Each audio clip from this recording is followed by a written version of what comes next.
Welcome to T2T, and this is New York Giants Corner.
Hello, everybody, and welcome to another episode of New York Giants Corner. This episode is titled The Calm Before the Storm. And the reason being that we don't really know, where the season's going to go. And I think I have a good idea, and I'm really excited about it for quite a few reasons. I'm going to get into that in 1 second, but first, let me get the bells and whistles out of the way. If you can, hit that like and subscribe button. Give us that 5-star Apple review. All that helps us grow our subscriber base substantially. I really appreciate it. Where you can find the show: Apple Podcasts, YouTube, Facebook, Podbean, and Spotify. Our beautiful website, toiletstotitles.com, has all of our videos, articles. We cover fantasy football, NFL, college football, the NFL draft, basically anything to do with football outside of flag football.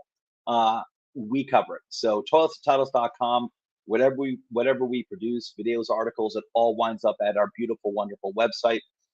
We have partnered with the CFB Nation, that is the College Football Nation. They are our sister network here at Toilets to Titles, and we are both under the T2T umbrella. If you love college football, or you just want to learn more about college football, please subscribe to at the CFB Nation. Hit them up on YouTube as well. You'll find them. They're called the CFB Nation. You're gonna love that crew. There's a crew of like 5, 6, 7 guys over there, and they know their college stuff. They're wonderful to listen to, very knowledgeable. These guys get themselves also to get great interviews, and they also get over to the Senior Bowl, the Combine, and the draft. So we've had boots on the ground the past draft over, again, the Senior Bowl, Combine, and the NFL draft. And we were getting a lot of really good inside information. Even before the picks were announced on stage, we were getting the picks like 30 seconds before they were announced. So you want to check these guys out. Again, they are our sister network under the T2T umbrella. Check them out again at the CFB Nation. Patreon.com/Toilets and Titles. If you go there, you can learn how you can further support our show. I want to say thank you to our current Patreon supporters. We appreciate you appreciating us. Gilded. In the Gilded app, we have our own Toilets and Titles chat. We've got, I think, 200 people in the Gilded chat right now, and it's a lot of fun. There's a lot of great football conversations going on, especially when it comes to fantasy football. There's always fantasy football conversations going on in our Gilded chat. So if you want to become a member of our Gilded chat, you can reach out to me, or you can reach out to Toilets to Titles, and we'll get you in there. All right, guys, so let's get to the content. Let's talk about our beloved New York Giants. The 2023 campaign is about to begin. And it was a long 8 months ago, last time we saw this team on the field. It was in early January when we lost to the Philadelphia Eagles. We got our doors blown off. I wasn't as upset as many other people, just because I felt like there was a substantial difference in talent. Just like Joe Shane said, there was a substantial difference in talent between the two teams.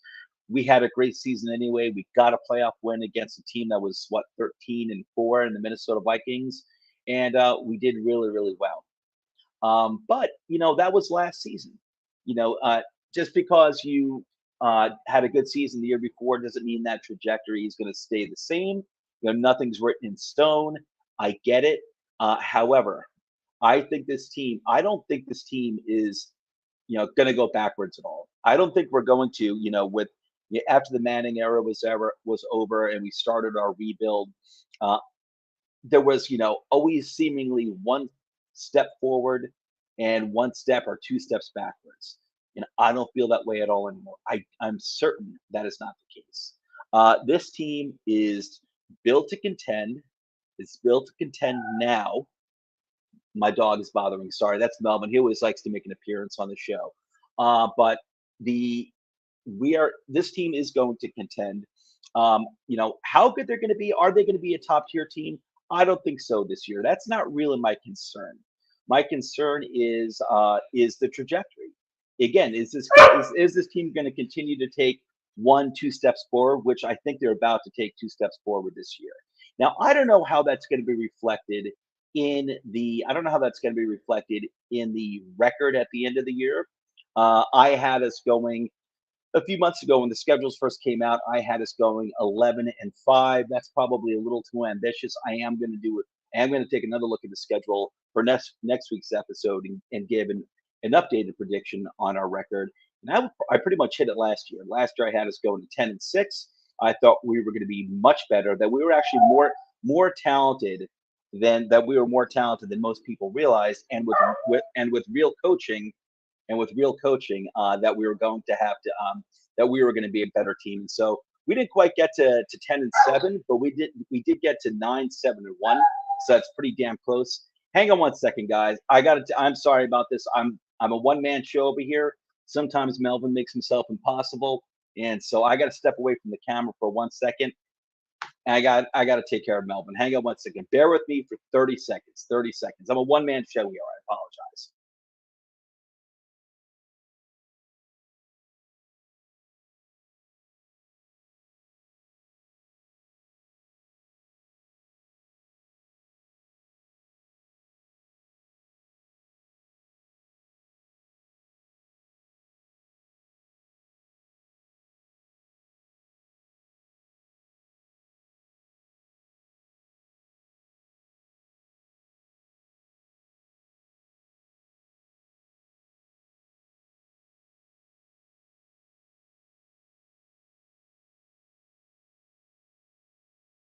I'm back. I apologize. Technical difficulties. My dog Melvin likes to intrude sometimes. I didn't have my wife and my son here to rescue me from Melvin, but he likes to intrude when I'm doing the show sometimes. I'm actually starting next week. These episodes will be recorded, so there shouldn't be any Melvin interference. So these episodes are going to be recorded and they're going to be released Wednesday morning at 8 a.m. instead of doing these live Wednesday night. I might do them live sometimes, but it'll be Wednesday mornings at around 8 a.m. But anyway, back to my stream of consciousness on our Giants. This team's not taking a step backwards. Like that doesn't mean that we're going to have, like I originally predicted, an 11-5 season. Whereas, 11-6 season. Excuse me. It doesn't mean that we're going to do that well. It could be 9-8. I don't think it's going to be 8-9. It could be 9-8 with a very difficult schedule. And I think we're going to play very well in these games. I think we're going to continue to see progress, and that's what matters. I don't think we're ready to take a step into the top tier teams this year, but I think we've made a substantial jump from last year, and definitely from 2 years ago, but from last year. And you look at the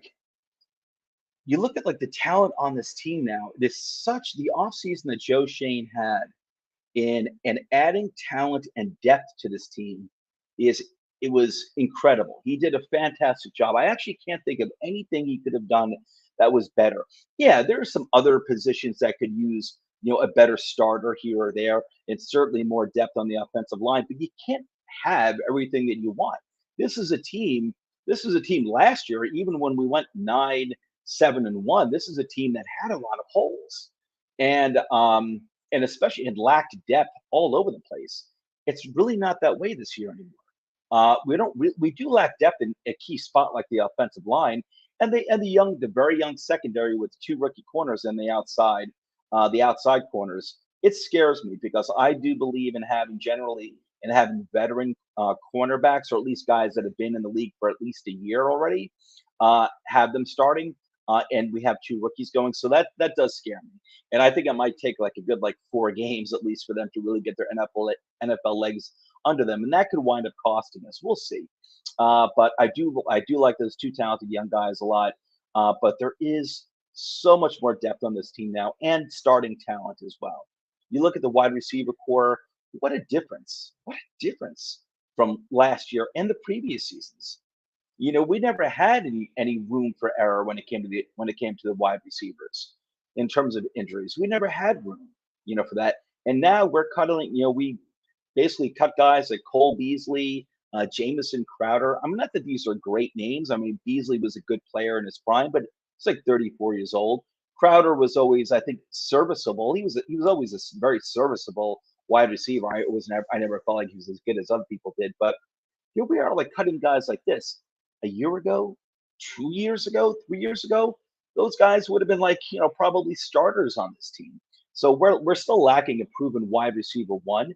I don't know if it's in this group, even if it were to be Jalen Hyatt, it's probably not going to be Hyatt sometime this year. Um, but the depth and the quality on the wide receiving core is so much better and so much deeper. And you look at the tight end room, we may actually have the best tight end room in the NFL right now. People might not care too much about that because the tight end position isn't really respected. It's not really appreciated as much, but it means something to me.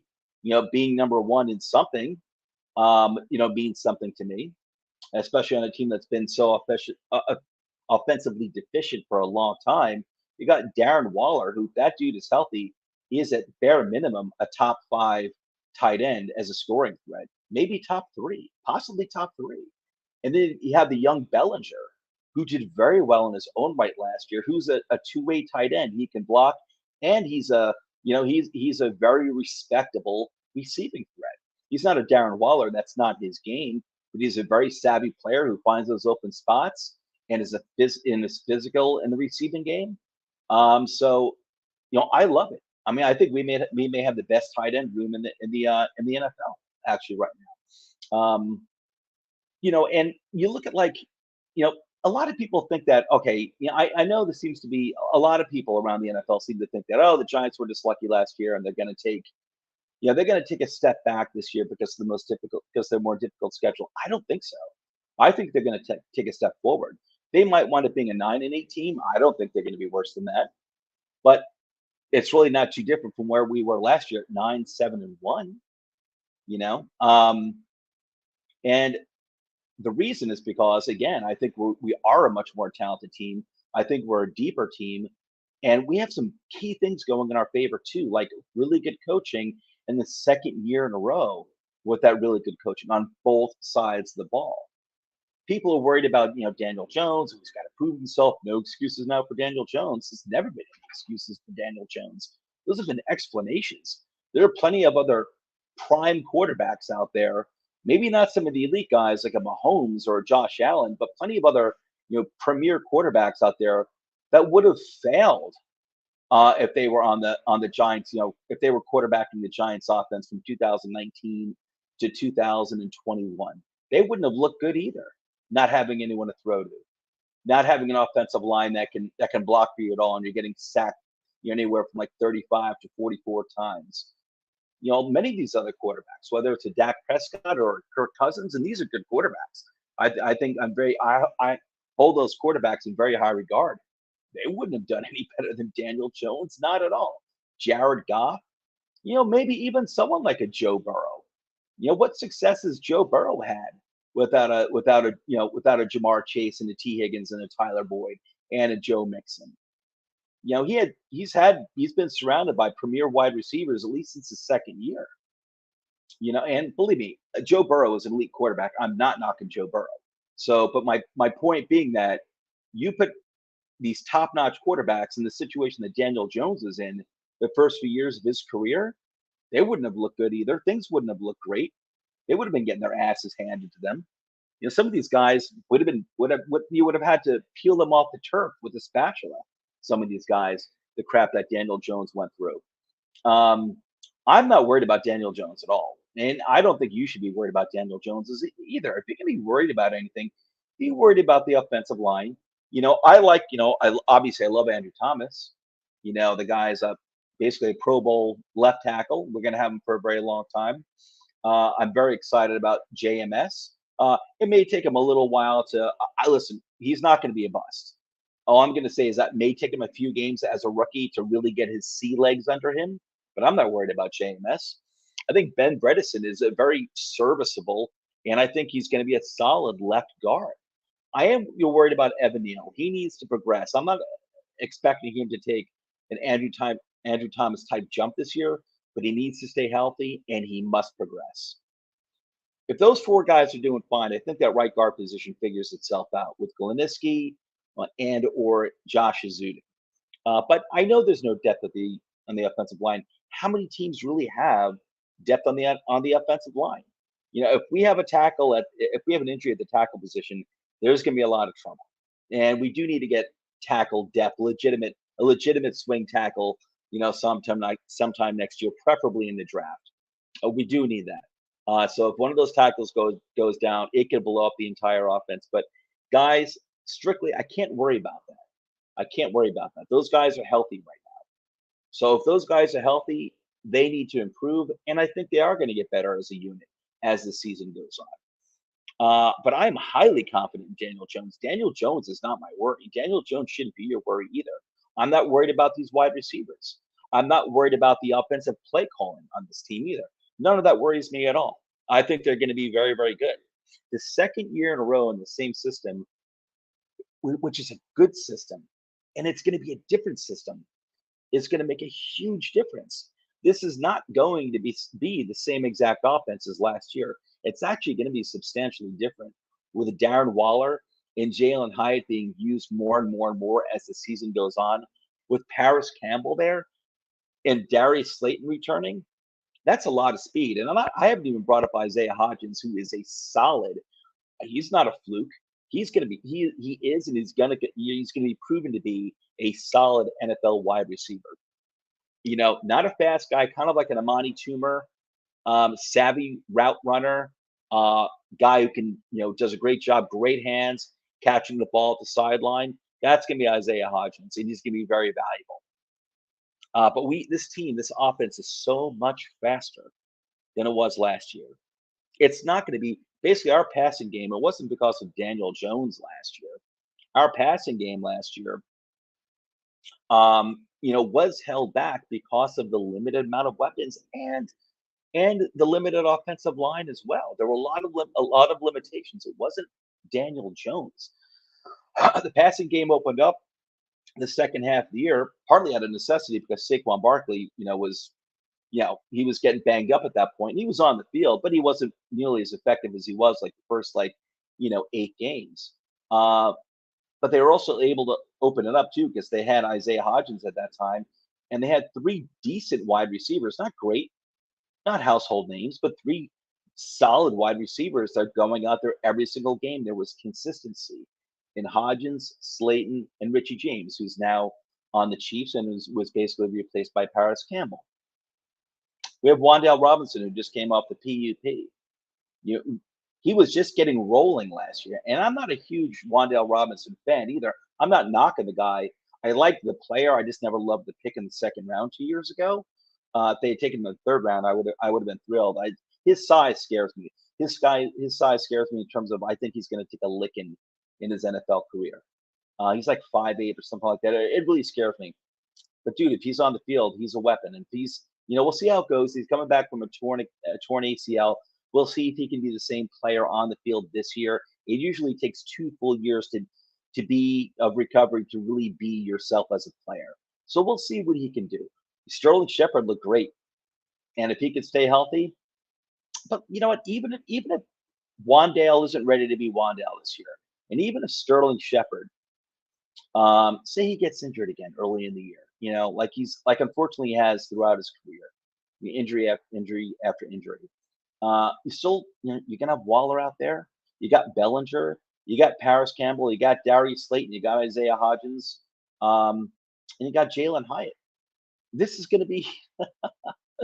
We haven't had depth and consistency here like this in years, at least since OBJ, and actually before that probably. Even OBJ, it was usually OBJ and then Sterling Shepard, and it wasn't too much other help. Besides those two, when those two were together, OBJ and Sterling Shepard.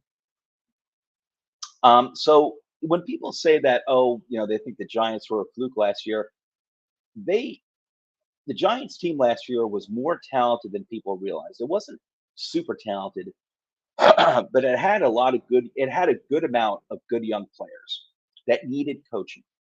It didn't have enough, but it was good enough to go 9-7-1. And people talk about the schedule last year. On paper, that was a pretty tough schedule at the beginning of the year. They beat Tennessee week one.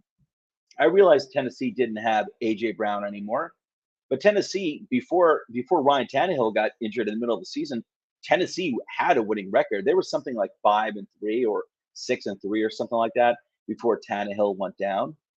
The Giants beat the Baltimore Ravens last year with Lamar Jackson. Now, to be fair, Lamar Jackson didn't really have any weapons. His running game was all banged up.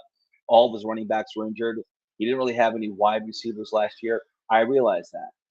But that's a game that normally in previous years we would have lost. We wouldn't have had any chance at all. And we won. We beat the Jacksonville Jaguars, who were, a good team last year, and they got better and better as the season went on. We beat them earlier in the year, but they were still looking pretty good. I think they had a few losses at that point by the time that Giants beat them, but they were like close games. And Jacksonville was looking pretty good, and we beat them. Green Bay Packers, they were only 8-9 last year. I get that, but it was still Aaron Rodgers, and I can't remember the last time we beat the Green Bay Packers. Um, Besides the 2011 divisional playoff game, where we beat them in Green Bay when they were the 15-1 defending Super Bowl champions, and then we went on to win Super Bowl 46 that year. That's a game we wouldn't have won in the past. That's a game we would have found a way to lose. In the past, we would have found a way to lose to Baltimore. We would have found a way to lose to Tennessee. So people are trying to take, positives away from us last year. You can't. Winning games like that, coming from behind, winning games. The Giants weren't expected to win any of those games going into those games last year. They were underdogs in every single one of those games last year. That people say that we got lucky or whatever. Well, I'll tell you right now. Let's say it were luck, which no, it's not luck. The Giants didn't have that type of luck before 2022.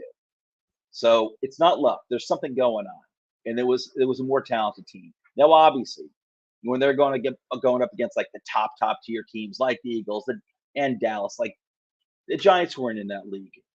But you know what?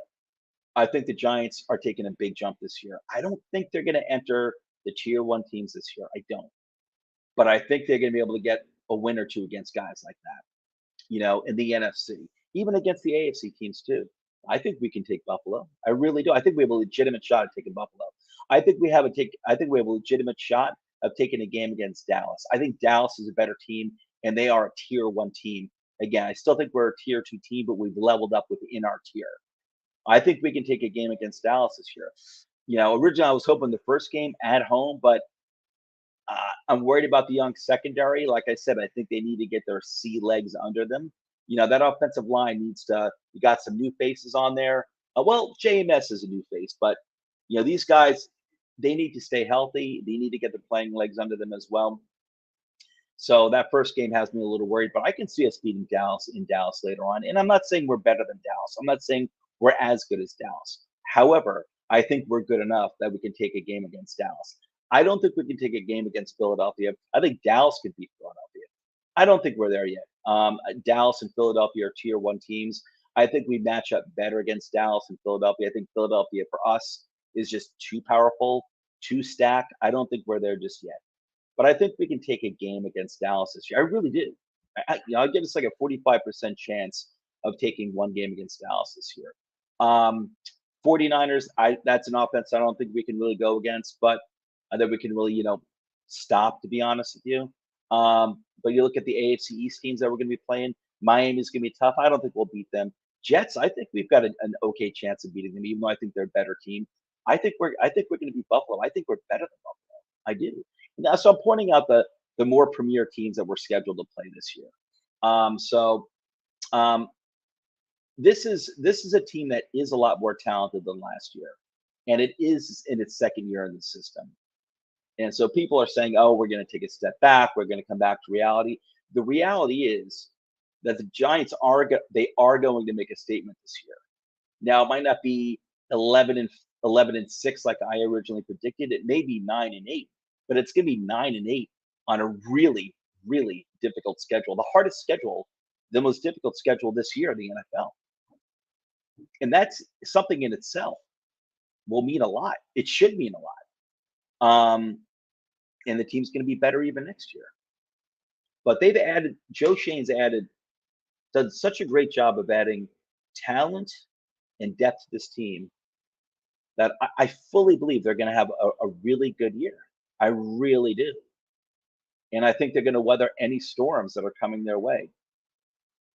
So I don't know, guys. I'm going to keep this short. It's coming up on a half an hour. We've got another show starting at 9 o'clock, so I don't want to run too long. But I'm really excited about this season, and you should be too. So I'm going to have my next episode probably next Wednesday morning. Like I said, they're going to be recorded going forward, and I'm probably going to have a guest on for this next episode that's going to be recorded. So, and I'm going to try to have more guests on with me with each episode for this upcoming season, and I'm really looking forward to it. The guys, fellow Giants fans, be excited about the season. This team is going to progress in many different ways. You're going to see a lot of growth in this team. They're going to have a lot of battles, and it's just going to make them better. They might not win some of these games, like against the Jets, or Miami, or Philadelphia, but I think they're going to be good games, and you're going to see. I think you're going to get at least 9 wins this season, and they're gonna be in the playoff contention again in a very tough division with the most difficult schedule in the NFL this year, and they're going to come out on the other side through this storm. They're going to come out through the storm stronger at the end of 2023. So I'm really excited. I want to get the season kicked off. I'm really looking forward to it. I'm so happy with this team. I love these players. I love this front office. I love the camaraderie in this locker room, and I love the team that they've been building. I love these players. I really do. I love these players. This is an easy team, an easy locker room to root for. And I'm telling you, this team's going to come out on the other side of this season, it is a gathering storm with this schedule. It is. They're going to come out at the end of the season stronger than ever. The 2023 New York Giants. All right, guys. I'm pretty much out here. If you can give a follow to me and each of my compadres here at Toils and Titles, I greatly appreciate it. Here's a Twitter handle. And one last friendly reminder, please hit that like button, subscribe, hit that bell, give us that 5-star Apple review. Why, you may ask? Because we deserve it. Anyway, guys, I'm out of here. Let me get rid of these banners. I'm going to click on my really cool outro video that Dwight made for me. I love these. I'm not even worthy of these intro and outro videos, but I love playing them. They get me so psyched for Giants football. I'm out of here. I'll catch you next Wednesday morning. Guys, have a great week and enjoy the calm before the storm. But the New York Giants are the storm that's coming. I'll catch you later. Take care. Bye.